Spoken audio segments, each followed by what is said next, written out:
We all know the story of Jane Goodall and her chimpanzees of Gombe, how she revolutionized the study of primates and animal behavior. What's easy to forget, though, is that single word, revolutionized. Thinking of animals as individuals instead of meat machines was taboo in the scientific community. Being willing to ascribe human qualities like tool use and love to chimpanzees was ridiculous to everyone. But Jane Goodall knew what the evidence she was gathering said, and she persisted in bringing that knowledge to the scientific community and the world at large. Now, it's common knowledge that many animals are remarkably human-like, and accounting for individual variation when studying animals is a necessity. But we only know that because someone observed the truth, challenged existing biases, and proceeded to act on the knowledge she gathered. Jane Goodall remains a powerful advocate for animal rights and environmental protection, challenging many of the preconceptions of our society. Like any good scientist, she examines, observes, analyzes, concludes, and when necessary, resists. Some of the most important scientific research throughout history has directly challenged the pre-existing power structures. When emerging science stands in contrast to widespread assumptions that help maintain the influence of corporate, governmental, or religious institutions, time and time again, those institutions have used their power to suppress the truth.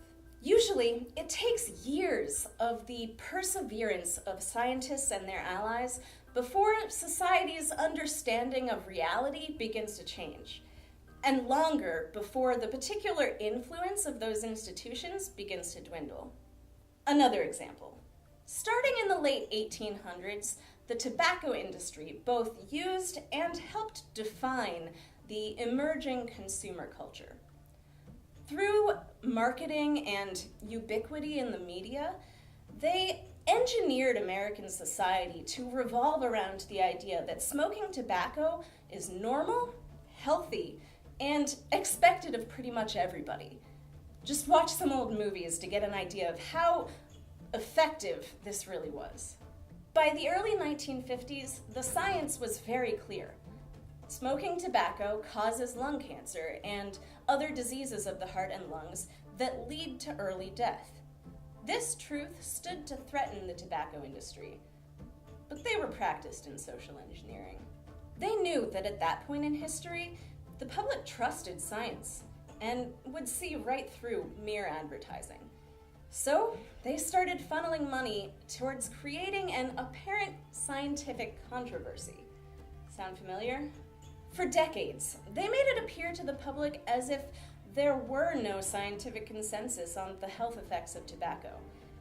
For more information on exactly how they did this, there's a link in the doobly-doo. It was very intentional and insidious. It was only through the perseverance of outspoken scientists such as Alexander Spears, as well as whistleblowers from within the industry, and through lawsuits against the tobacco industry, that the certainty of the truth eventually gained the upper hand in the public eye. Far too often, the structures we live our lives in are flawed, built on false premises or biased assumptions. When a scientist finds evidence of this flaw, they have a duty to challenge it to make the world a better place. When this works, it often becomes the new normal. Washing your hands, for instance, used to be discouraged.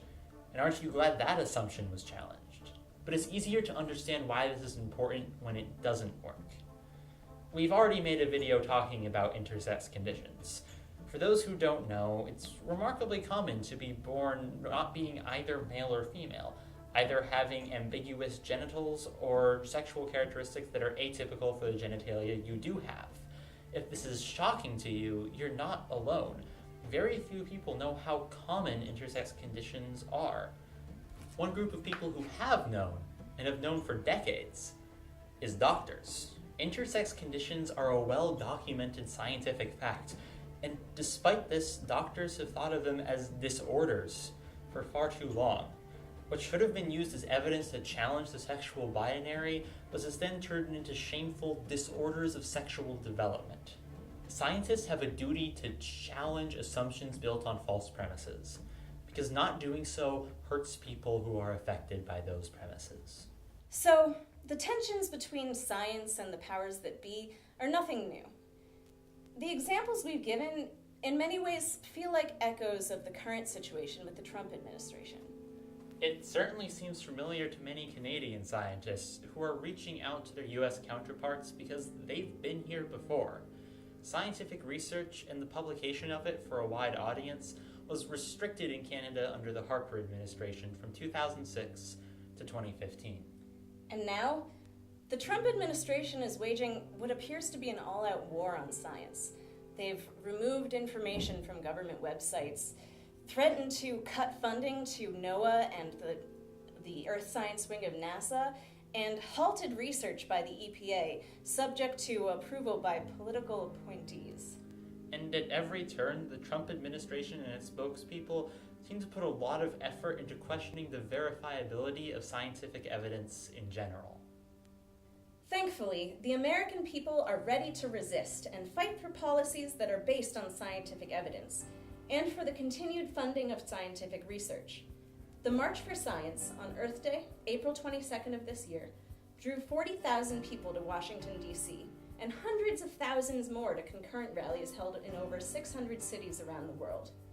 1 week later, 200,000 people participated in the People's Climate March on Washington, with tens of thousands more at close to 400 sister rallies in other cities, to speak out specifically for their support of scientific research on and political action to combat climate change, a subject that is facing particularly ferocious attacks from the Trump administration within its war on science. These marches show that the scientific community and its allies are not going to take this lying down. We need to persevere until the certainty of observable facts and the importance of scientific information is once again a respected and nonpartisan aspect of modern culture. It's not going to be easy or fast. It never has been. But science is best when it's rebellious.